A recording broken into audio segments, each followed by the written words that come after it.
shut itself off. We shall see how long this one lasts. Gremlins in the system maybe today.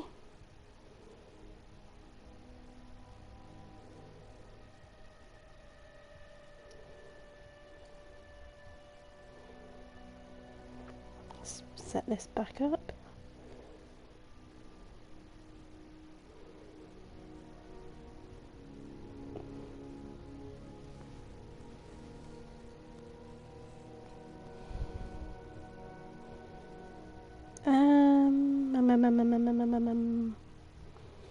Oh, see, now I'm all thrown off. Although I do have a mince pie, and that's always wonderful. So, need to find this one.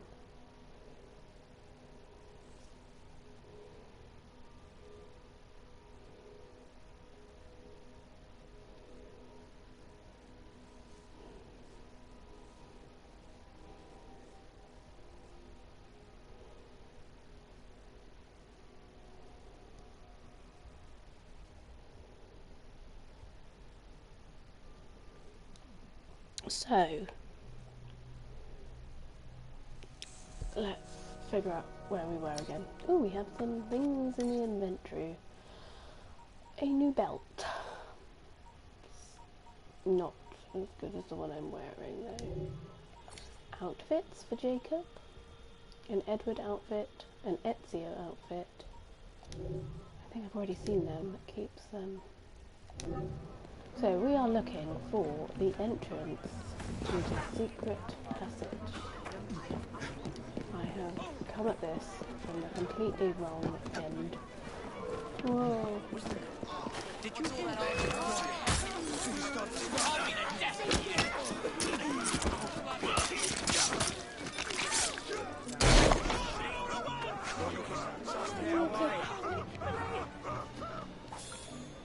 Attract quite so much attention.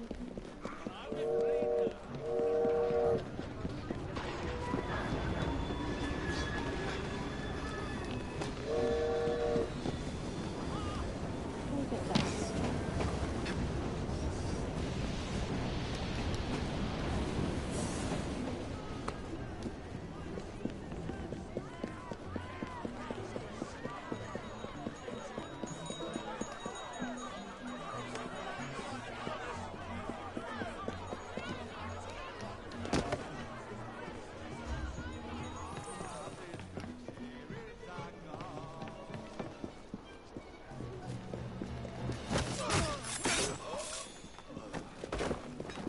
Ah.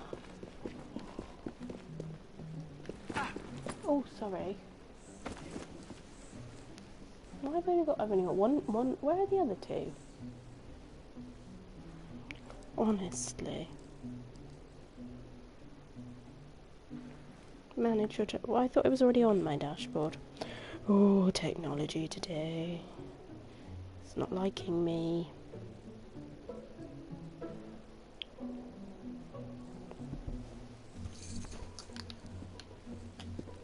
Right.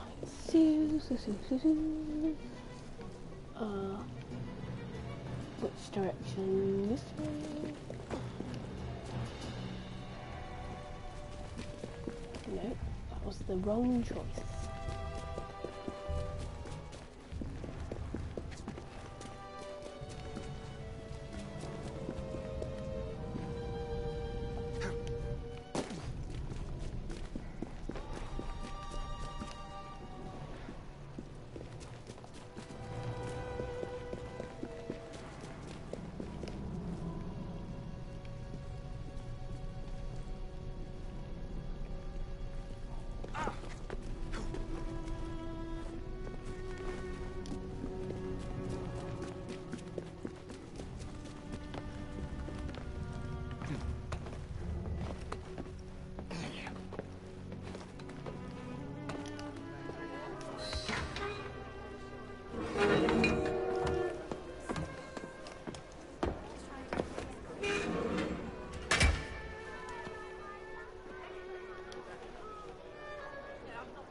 What a shame. Good partnerships are hard to come by. Ours is most certainly dissolved. It's business, Mr. Fry. One does what one must to come out on top. Crawford will not take the news of my death lightly. He can be... This is a bit of a crumbly unpleasant when he's cross. mince pie. I have sacrificed so much. I don't want to lose my bosses.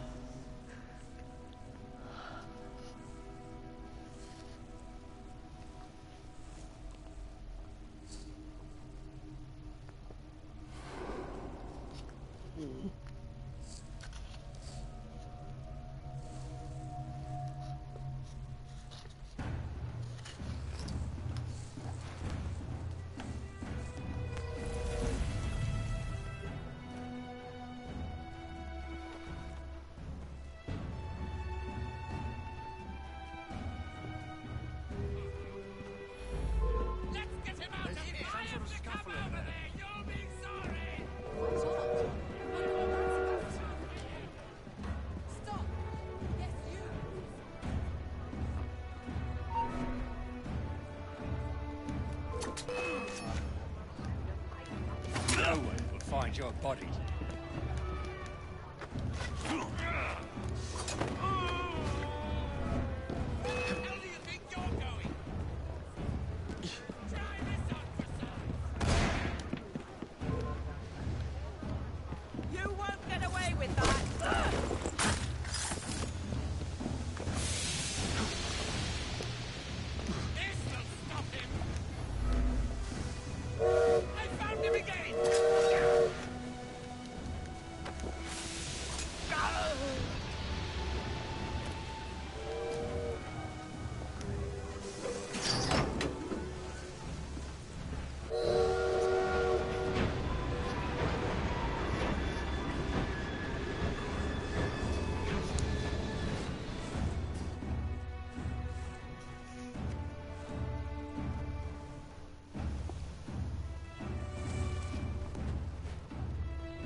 Perils of business. Trophy and apology notes.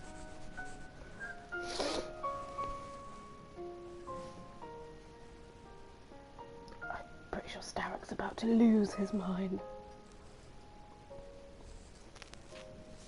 When coldness or deceit shall slide, Oh gosh. the beauty now they prize, and deem it but a faded light which beams within your eye. Dear. When hollow hearts must wear a mask. Mr. Starrick. I told you not to disturb me!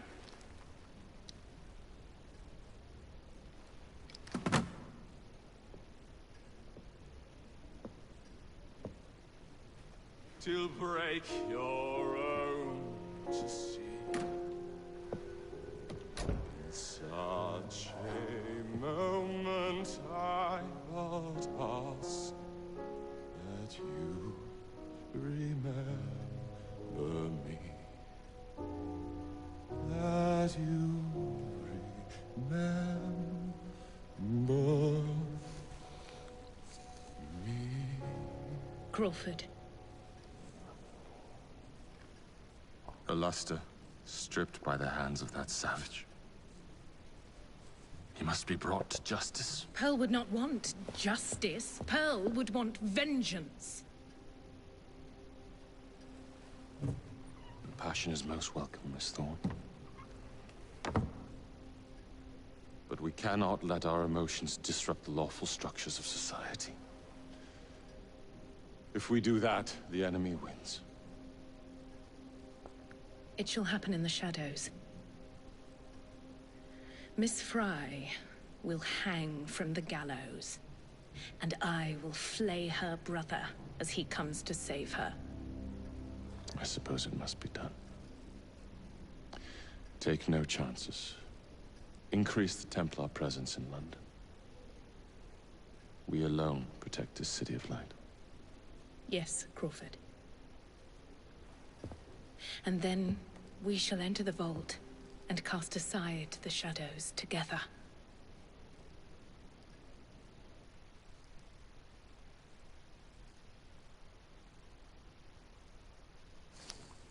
I just found the very tiny hats a bit weird.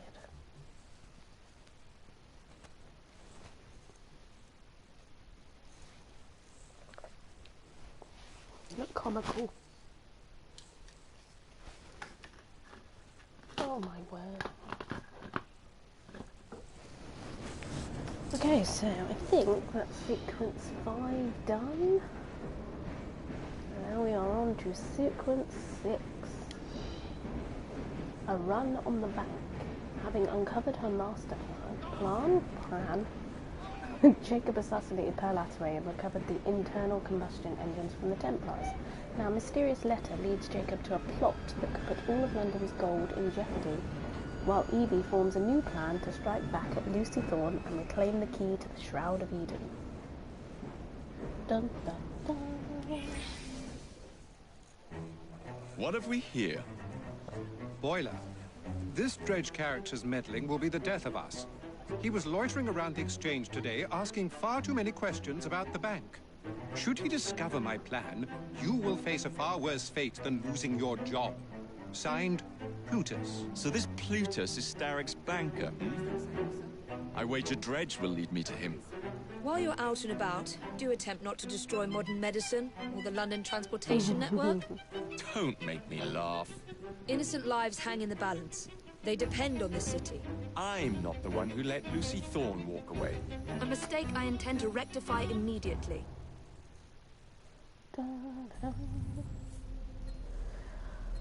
Okay, so there is still something going on in that train and I can't. There's an activity that needs to. I can't figure out what it is. A case of identity. Right, first of all, we need to do this over here because we have an entire area we've not even touched. And a Darwin memory. Personal best. Personal best. What's that? Sequence. That's sequence 8. Cargo hijack. Right. So, first of all, viewpoint. Fast travel to here, I reckon.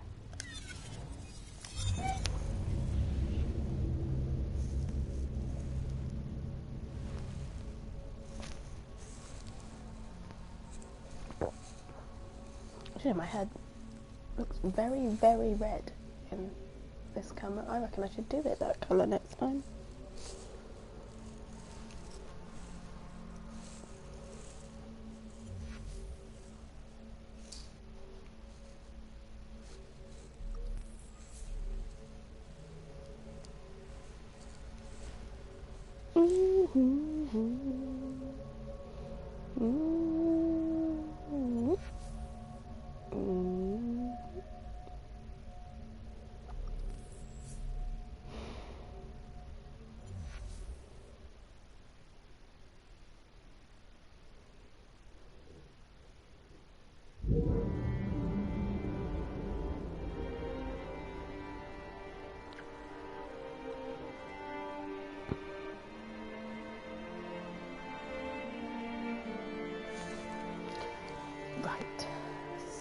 we need to put a mark roundabout.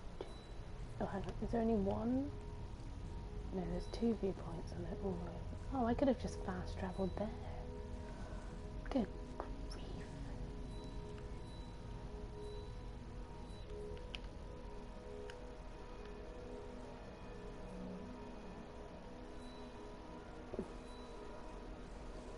Royal correspondence.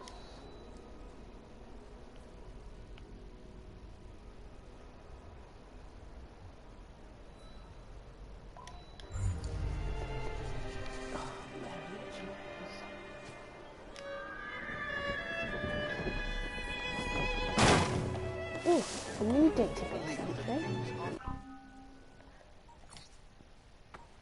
Oh, another new bell.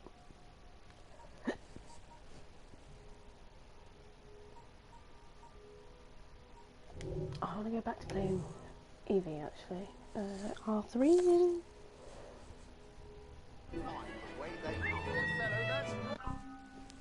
Inventory. Capes. I'm sure I've looked at that one several times. Because I always comment how I don't like the lace. Outfits. Anymore? No. I've looked at those as well, so I don't know. We still need 16,000 money to get the last gang upgrade. People, enemies, Pearl Attaway. I've already read this before. So I don't know why it's come back again.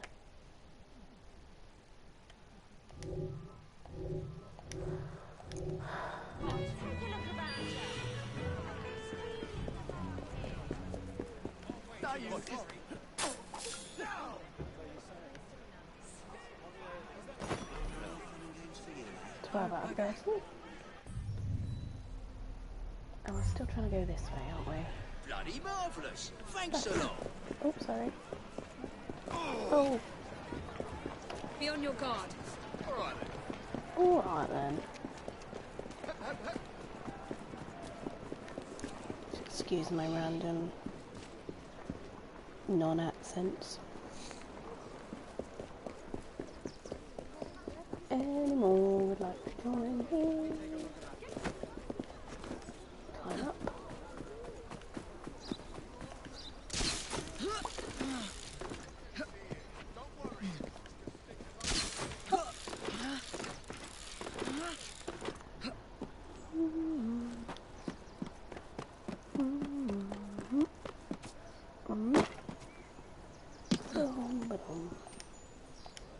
One down. 60 to go. No, 2 down. 58 to go.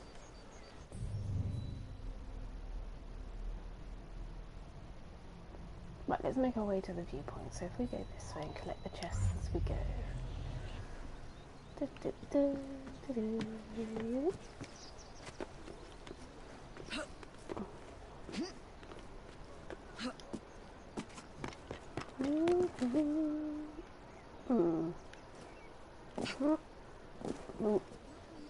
Oh, and a glitch. Glitchy glitch. So we're going to have to do a leap. Sorry, I don't know who you are. Whee! 2 of 28 glitches.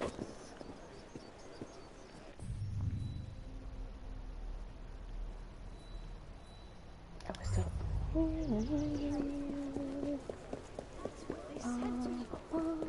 I don't know why that tune's in my head.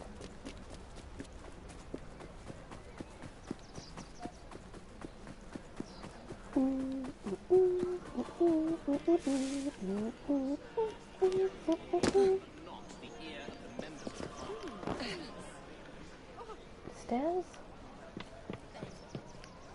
Yeah.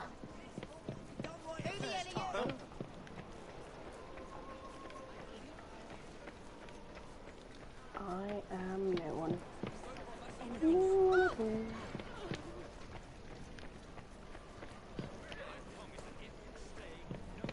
There you are.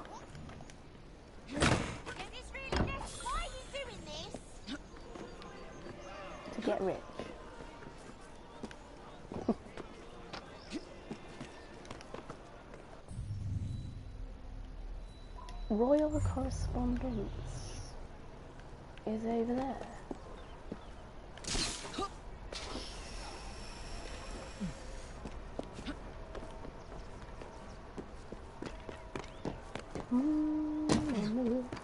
Up on the roof.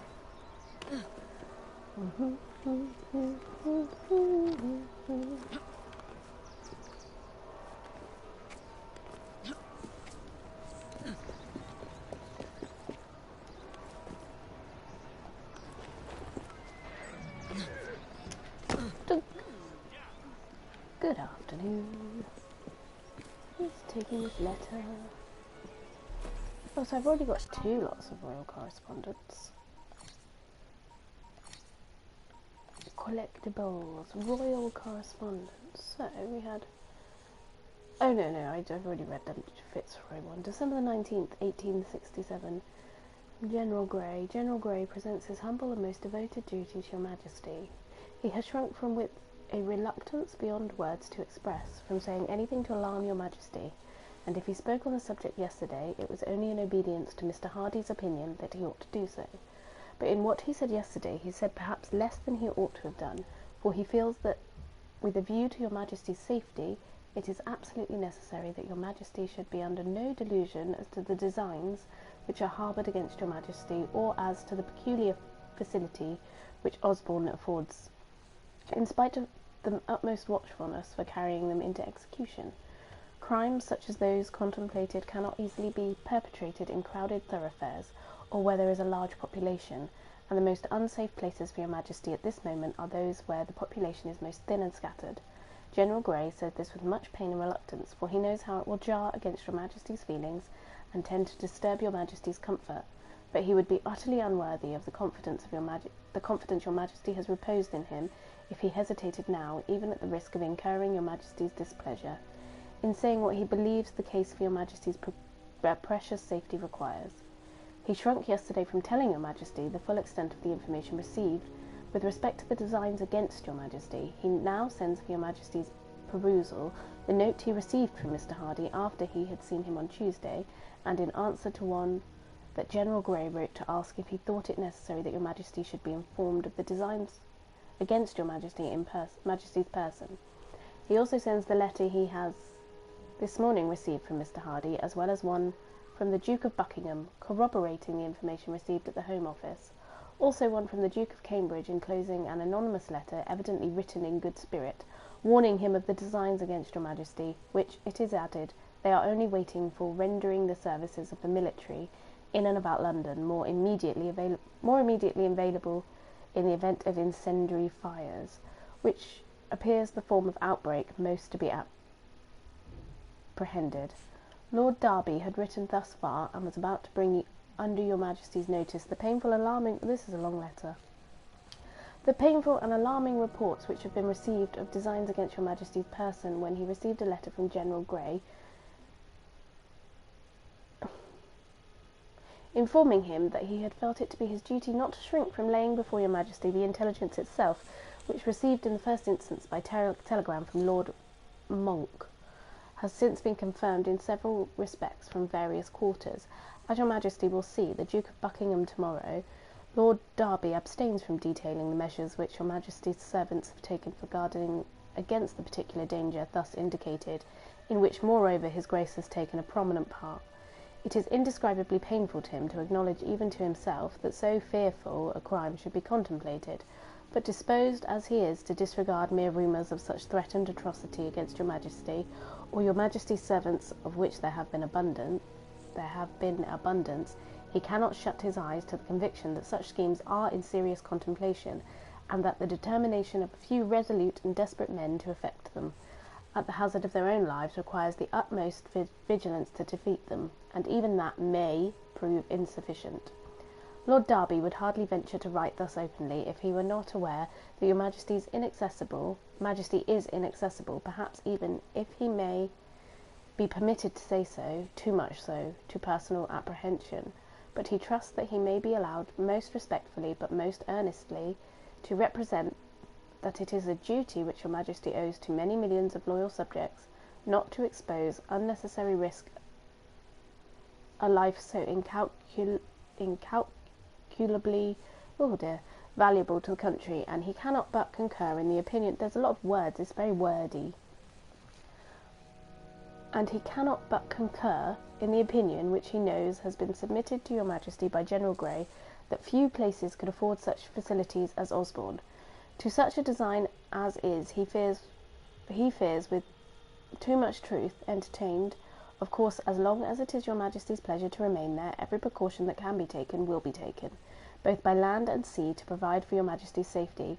But Lord Derby cannot withhold the expression of his own strong opinion that primary object could be far better secured even in London. But even in London. But still more at Windsor, and he would feel himself not only deeply responsible to public opinion, but personally criminal in his own conscience, if he shrank from submitting this view to your Majesty, unpleasing as he knows it must be. In any case, Lord Derby would urge upon your Majesty with all possible earnestness to, at least so far, to cooperate with those whose duty and affection alike prompt to watch over your Majesty's safety, as to limit your hours of driving out, as far as possible, to daylight, and to be accompanied by sufficient attendants to provide against a it's coup de main. I can't do French. The house at Osborne may, by extreme care, be protected, but your Majesty's unattended late drives afford an opportunity for desperate adventurers against which no vigilance can effectually provide. Wow. That's, long. So basically, the Queen needs to not hide, but stay in when she isn't supposed to be out. I think was the basics of that letter.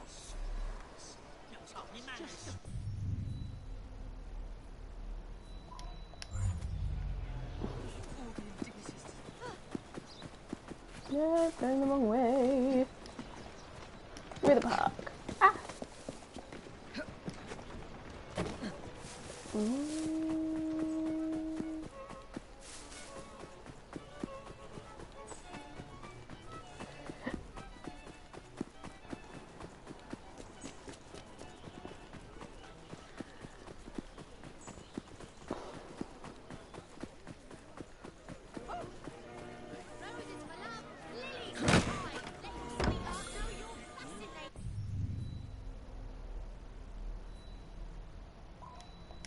Green Park.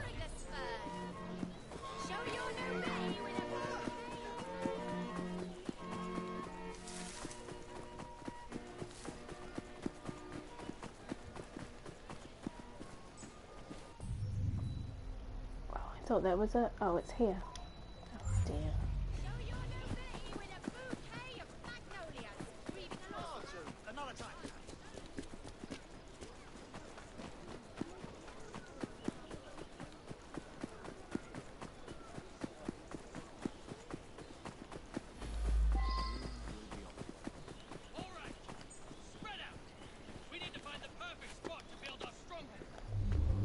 Anyone who tries to question you will force you from the property. If you need help, call for me. One moment. It's up to us to establish Green Park. Yeah. Buckingham Palace means we'll never have to worry about money again.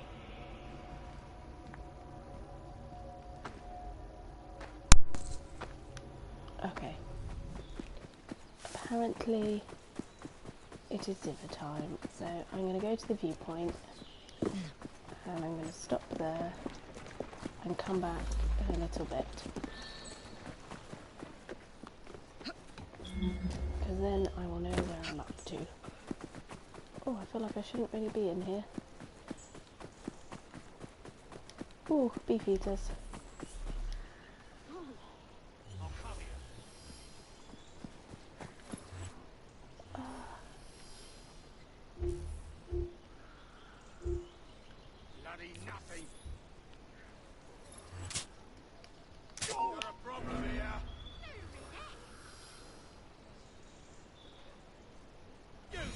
Some nerve.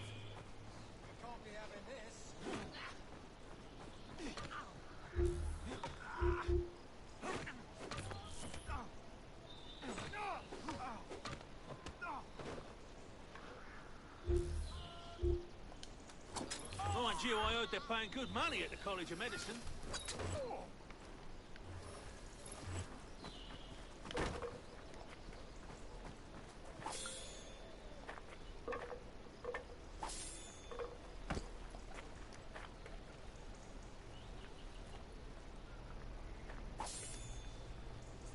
One more for the pauper's pit.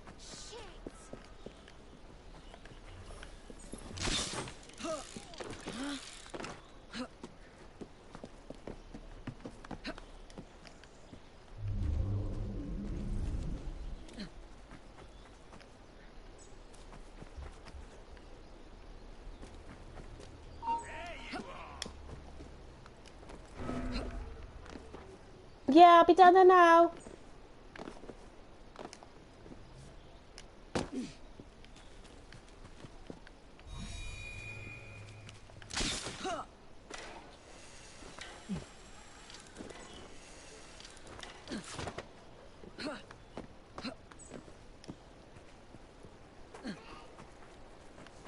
Hang on a minute, buddy.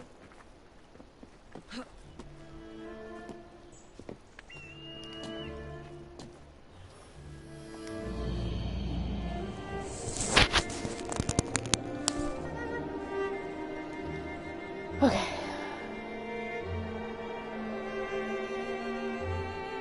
Now we know where we are. Good grief. Took me a minute. Right. I will be back in a bit. TTFN.